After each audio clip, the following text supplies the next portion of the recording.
I facilitated and helped others facilitate hundreds of sprint planning sessions, and by the end of this video, you'll get in hand a step-by-step guide on how to facilitate the perfect sprint planning session, no matter what kind of environment you're currently working in, your team maturity. The system is adaptable to your context. Let's first start by going back to the Scrum Guide. The Scrum Guide clearly splits the sprint planning into 3 topics. Topic 1, why is the sprint valuable? We want to answer this question. Second, what can be done in this sprint? And topic 3, how will the work be done? Why is it valuable? What can be done? How will it be done? During the sprint planning session, the Scrum team, the developers or product owner, with the help of the Scrum Master, need to answer these 3 questions. These 3 questions guarantee that by the end of a sprint planning, you'll have a sprint goal, a sprint backlog, and a clear commitment on what you will be able to achieve by the end of a sprint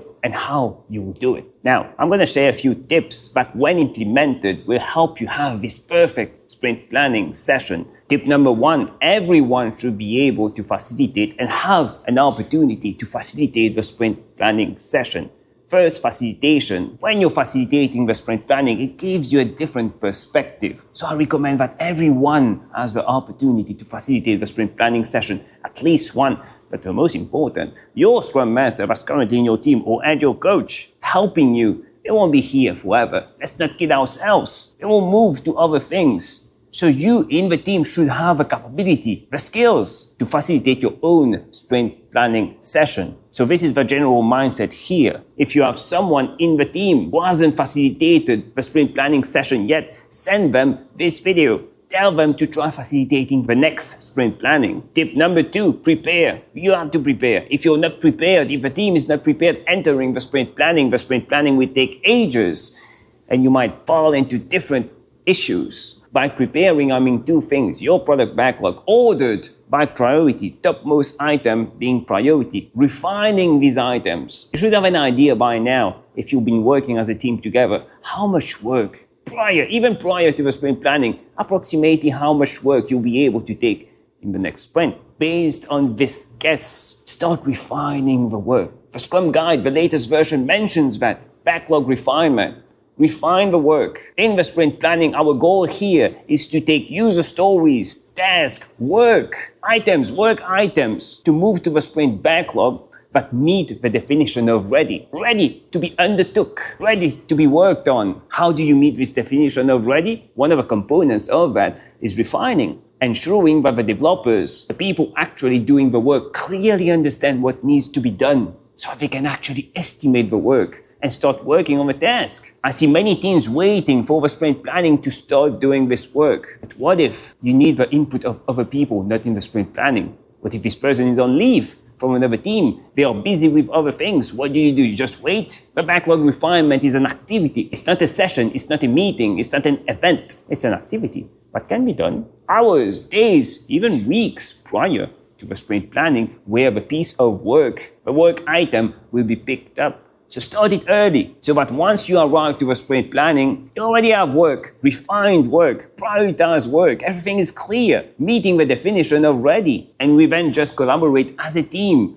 to define the sprint goal, why the sprint is important, what can be done in the sprint, forecasting what can be done in the sprint, based on data, empirical evidence, and deciding as a team how will the work get done. Tip number 3, define a clear sprint goal. I see many teams not having a sprint goal. They start their sprint without a goal. If you don't have a goal, you have a 100% chance of not meeting that goal. You simply don't have a goal. And your goal can't be to finish all the things in the sprint backlog, because we don't know what will happen in the sprint. We need to adapt. We need to respond to change. We need to welcome changes instead of following a plan. But there's some things that have to be done in the sprint. That's the way I see the sprint goal. Some work items that have to be done, no matter what, in the sprint. And if we complete these work items, we'll consider the sprint a success. These work items, this output, this outcome is usually the priority of a sprint in terms of when you enter the sprint, the product backlog, the prioritized items. If you want more details on how to write the perfect sprint goal, watch this video right here. Tip number 4, every single member of the team needs to know where the product stands. We have this product goal, right?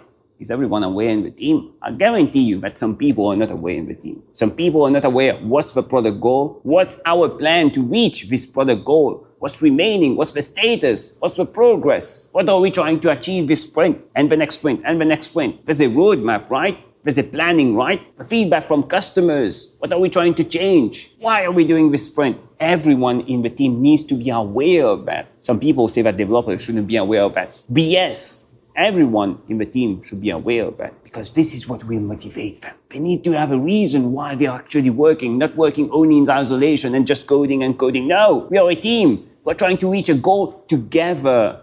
We need to be motivated. That's how you motivate the team. Tip number 5, transparency. I'm sure you use a sort of tool to track the work, right? Most people use Jira. This is where you start extracting reports, extracting data. Remember, in the sprint planning, a sprint goal, a sprint backlog, prioritized sprint backlog, how are we going to do the work? And when we start adding items to the sprint backlog, we forecast how much work we believe we'll be able to do, complete during the sprint, no matter if you're estimating work or not, because some people don't estimate work. If you want more details on that, watch this video right here on why you shouldn't estimate your work. But no matter if you're estimating work or not, the key thing here is that the more data we have, the more transparency we have, the more valid data we have on Jira, the more you update your task regularly. Estimations are correctly input. Estimations are correctly inputted. All the data is inputted when it should have been inputted in Jira. The more data,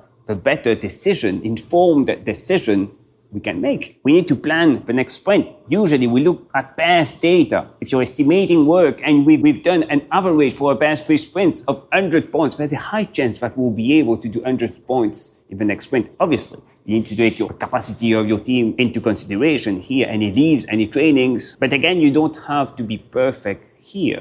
The most important thing is not following the plan, but welcoming change, responding change, because we want to build a beautifully crafted product, right?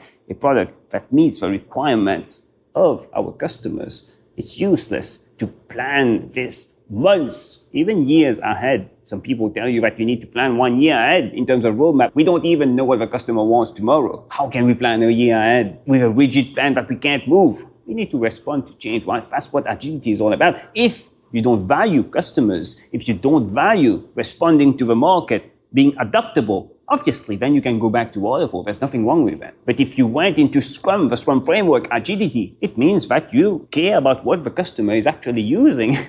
Tip number 7, don't forget the how. I see many people gather to the refinement. They write a beautifully crafted sprint goal. They have a good sprint backlog. They estimate the work based on previous data. They calculate their velocity, expected velocity for the next sprint. And then they start their sprint. They never talked about how to actually do the work. And once they go into the sprint, there's the confusion. We realize that we don't even know how to do the work. We need to be talking as a team at a high level how we are going to do the work in the sprint. Not who is going to do what, not assigning work to people in the sprint planning, micromanaging people. No, I see many teams doing that. I don't recommend doing that.